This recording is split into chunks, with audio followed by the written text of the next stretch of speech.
it's Jazz and this is Wildlife Matters. Today, we're gonna do a quick episode talking about the differences between Burmese pythons and reticulated pythons. If you guys are aware about what happened around last week, ano ba? Ayoko kasi sabihin there was a group of group of people. There were people who released reticulated pythons back into the wild. And of course, that was all out of goodwill, setting them back to where they belong. But it turns out that one of those reticulated pythons was actually a Burmese python.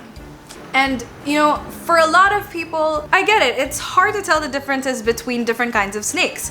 Because first of all, they're both two of the largest snake species in the world. And second, if you're not really used to seeing them all the time, I get it. It can get kind of confusing. Before I knew about snakes, I myself was confused a lot.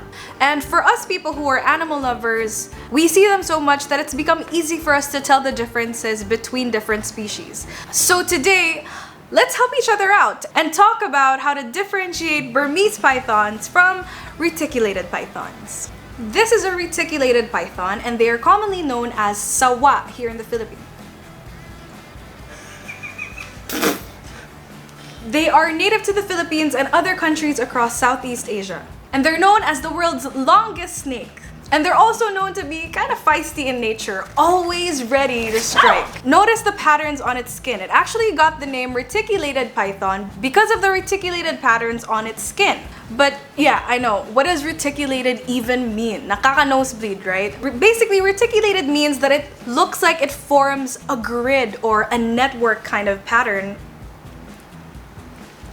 on its skin. So reticulated pythons usually look like they have a geometric pattern that consists of irregular or diamond-like shapes on the back, as you can see here. They usually come in no less than 2 colors. They also usually have white dots across their skin, like these.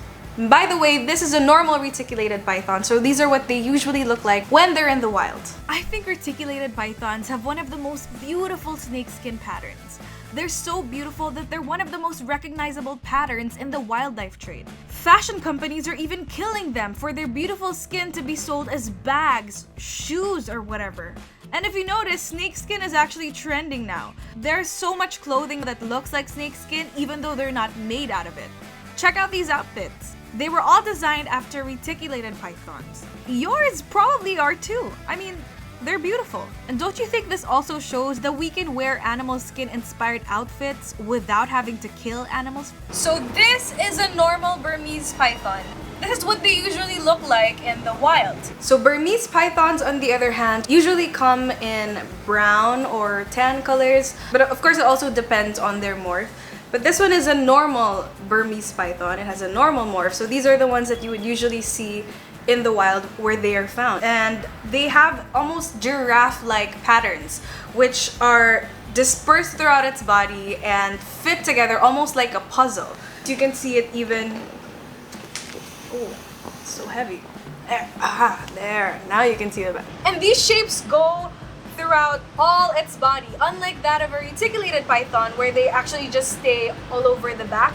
So with Burmese pythons, you'll see them all around. All these shapes all around. And these shapes continue even towards their head. If you look at their head, as you can see, the pattern does not stop on the head, unlike the reticulated pythons.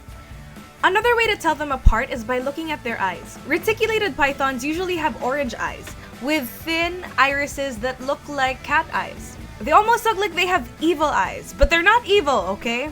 And Burmese pythons usually have black, brown, or reddish-brown eyes, and they also have cat-eyed irises, but it's not as evident or as halata as the reticulated pythons. So to put it in simpler terms, reticulated pythons look like they have evil eyes, and Burmese pythons have more friendly-looking eyes, but no snakes are evil, okay? I'm just trying to describe them in the simplest way so that everyone can understand. So physically, those are the simplest ways that you can identify a Burmese python from a reticulated python. And like most snakes, both of them do come in different morphs, which are genetic mutations that show up different patterns on their skin. However, basically in the wild, what we just showed you guys today is what they typically look like. Remember that reticulated pythons are native to the Philippines and Burmese pythons are not. Releasing them into the wild can cause a terrible effect on the ecosystem because these snakes can end up becoming invasive,